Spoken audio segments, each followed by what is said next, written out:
పసుపులేటి సుధాకర్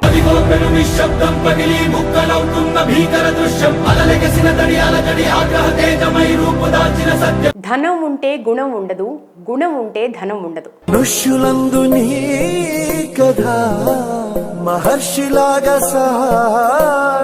ఆ రెండు ఉన్నవాడే రియల్ హీరో. అది రియల్ ఎస్టేట్ అయినా, రియల్ లైఫ్ అయినా. బడుల నుండి గుడుల దాకా, విద్య నుండి వైద్యం దాకా, కుటుంబ రక్షణ నుండి ప్రజల సంరక్షణ దాకా ఎన్నో సేవలను ఉచితంగా ప్రజలకి ఒక తండ్రిలా పెద్దన్నలా కల్పిస్తూ, మానవత్వంలో చిన్న రతన్ టాటాలా అభినవ దానకర్ణుడిలా అనిపిస్తూ, జీరో నుండి సూపర్ హీరోగా వ్యాపార రంగంలో ఐకాన్ గా ఎదిగి అందరికీ ఆదర్శంగా నిలుస్తూ గ్రేట్ హ్యూమన్ బీయింగ్ అయ్యారు one and only Pasupuleti Sudhakar గారు. ఆయన రాజకీయ ప్రస్థానం చూస్తే పేదరికంలో ఉన్నవాడికే సాయం విలువ తెలుస్తుందంటూ మొదటి నుండి సేవా గుణం కలిగి ఉండటంతో వ్యాపార రంగంలోనే కొనసాగుతూ, మరోవైపు సొంతంగా అనేక సేవా కార్యక్రమాలను కొనసాగిస్తూ సాయం కోసం వచ్చిన వారిని ఆదుకుంటూ తన సేవలను ఇంకా విస్తృతంగా ప్రజల్లోకి తీసుకెళ్లడం కోసం తన ప్రాంత ప్రజల కోరిక మేరకు రాజకీయాల్లోకి రావడం జరిగింది. అలా 2019 ఎలక్షన్స్ లో పవన్ కళ్యాణ్ ఆహ్వానం మేరకు జనసేన పార్టీ తరపున కావలి నియోజకవర్గం నుండి ఎమ్మెల్యేగా గాజు గ్లాసు గుర్తుపై పోటీ చేసి దాదాపు 15,000 అత్యధిక ఓట్లు సాధించి స్వల్ప ఓట్ల తేడాతో ఓడిపోయారు. కానీ తన ప్రజల హృదయాల్లో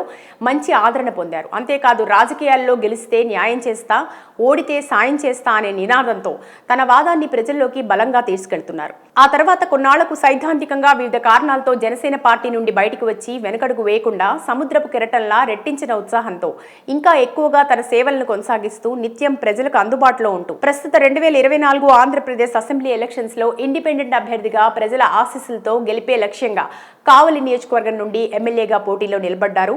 యాదృచ్ఛికంగా ఎన్నికల కమిషన్ రెండోసారి కూడా అతనికి గాజు గ్లాసు గుర్తునే కేటాయించింది.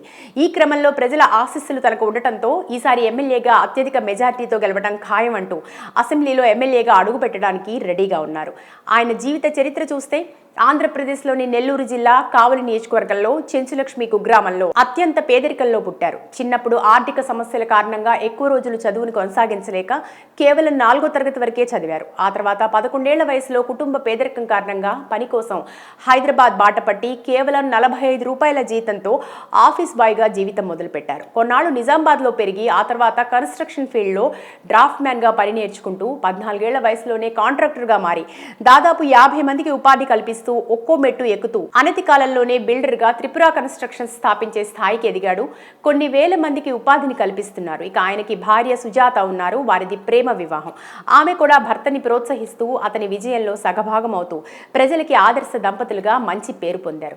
మరోవైపు టీఎస్ఆర్ ట్రస్ట్ ద్వారా సుధాకర్ గారు వేల మందికి ఉచిత వైద్య సేవలు అందిస్తూ గ్రామంలో ఉన్న ప్రభుత్వ పాఠశాలను దత్తత తీసుకుని కోట్ల రూపాయలతో అభివృద్ధి పరిచారు.